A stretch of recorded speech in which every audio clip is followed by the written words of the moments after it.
Banur ya YouTube la Facebook thing thang news thado news YouTube channel la konin tuni ni sim sagi la phul kum sang ni la som ni lenga ni ko in zong banui thu so dang dang ho thado pa ba ki le do ngai la na nei ki taw hi te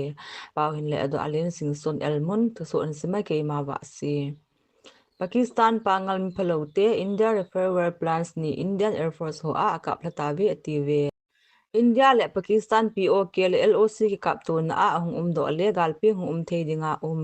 eho lang Manipura boy na lang hi hung dai se ding le Pakistan langa zo hi hung ha boy ding eho boy ne hi ki seile ki don wa lo ding danin gin mo do thim tan hi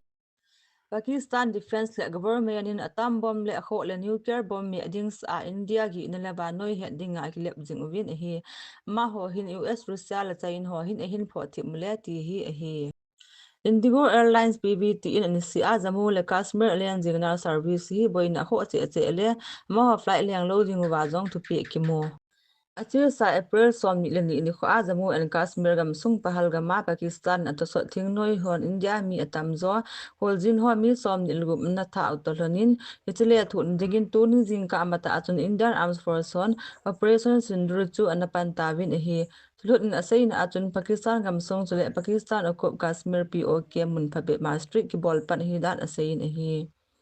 Indian Army hon ex a na ta do dan ma chun tu a airstrip ki bol na mun ho hi thingnoi ho na mun hi in mun ko a ki kap se tai tin a phong in hi strict a hin Pakistan military thil nei ho i ma cha su si na pon le target zong ki bol pon target ki bol na ding din mun ho phata cha be la hi zawa ki bol hi tin a sei ne hi Pakistan sarkar in ta banga hin le thu ki ding ham ti wang sei the hi nai po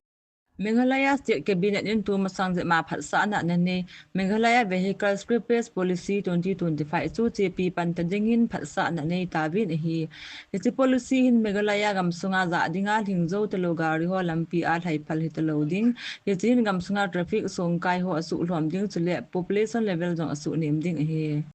Pakistani Army ho increase su ke in line of control LOC le international border Jammu and Kashmir gam sunga mi hlam na la na ka bin hi ekiti isi de umlo ta ke attack na hi border kom la vela cheng ho dingin gin cha la ti za na so sa ta na hi tule report na kon thu ki mo tun asai na mi hem sigi in thina to in tule mi hlam saw thum le ge ke tong khan hi ekiti Indian Army in jong Pakistani Army ho su thip na dingin ha tin le thu na nei in hi itol hon chun i chan din mun hung be ding ham sei the hi pon ki kap tu na chu chi la jing hi dan tu su achun ekin mu hi